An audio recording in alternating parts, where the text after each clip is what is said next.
Hello friends! The 632nd day of the war between Russia and Ukraine continues. The enemy is not abandoning attempts to encircle Avdiivka, but our soldiers are steadily holding the defense, inflicting significant losses on the enemy, the General Staff reports today. According to him, the Russians carried out 17 unsuccessful offensive operations east of Stepove, Avdiivka and Pervomaiske. Ukrainian telegram channels report that the situation in Avdiivka is difficult, as the dynamics are not very positive, but at the same time most of the enemy's assaults can be repelled. The Russians continue to pump Krasnogorivka with reinforcements. Pressure also continues at Novokalynove and towards Ocheretyne along the railway. From the West Hip, Russians are attacking Dacha plots, which is also recorded by Western experts. My robot friend will continue further. The enemy also carried out assault operations on the Avdiivka coke plant, but had no success and withdrew.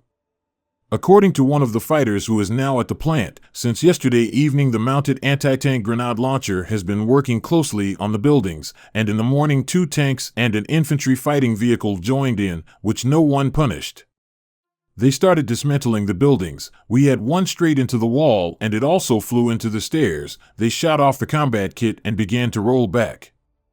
Then the mortars from Krasnogorivka began to work, half of which fired smoke. Then the infantry climbed in small groups under the cover of FPV drones, but under the fence our infantry gave a good repulse and the Russians rolled back. The plant has been dismantling mortars all day. Now it is raining, which is why it has become a little easier, said the Ukrainian fighter. The head of the city administration, Barabash, reported today that Russian troops have intensified attacks on Avdiivka and are trying to seize the industrial zone. It's very hot in our direction. The enemy is pressing and, in addition to trying to encircle, has been trying to storm the industrial zone for several days in a row, throwing equipment, personnel, and a lot of it there, he said. The Ukrainian military telegram channel Deep State writes that the Russians in the industrial zone have actually broken through the frontal defense, but so far the artillery has not allowed them to gain a foothold and is forcing them to retreat. According to them, these are temporary measures and sooner or later the enemy will gain a foothold. On the southern flank in the defense zone of the 53rd Separate Mechanized Brigade, the Russians are climbing towards Tenenki and Sieverne. In the defense zone of the 59th Separate Mechanized Brigade, the enemy is conducting assault operations within the village of Pervomaiske. According to Bild, Russia has switched to the tactics of foot encirclement of Avdiivka. According to the publication's military expert Julian Röpke, Russian troops have already lost about 3,000 people while trying to take Avdiivka into the cauldron. Footage from the field shows minefields strewn with the corpses of Russian soldiers. At the same time, the Russians lost about 270 armored vehicles. Therefore, they switched to the tactics of foot encirclement of Avdiivka, where the offensive is carried out mainly by infantry units.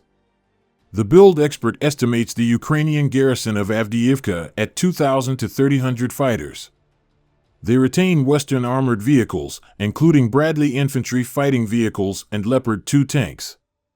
Röpke doesn't think the Russians' huge losses mean they failed. He calls this a deliberate tactic by Moscow based on the principle of quantity instead of quality and recalls that this was the case in Bakhmut. Supplies of key 155mm artillery shells to Ukraine have declined since the start of the war in the Middle East, Zelensky told Western journalists. Our supplies have decreased. They have really slowed down, AFP quotes the Ukrainian president as saying. He states that the West has failed to provide enough shells. Now the warehouses are empty or there is a legal minimum that a particular state cannot provide to us. And this is not enough, Zelensky said, although he praised U.S. efforts to increase production.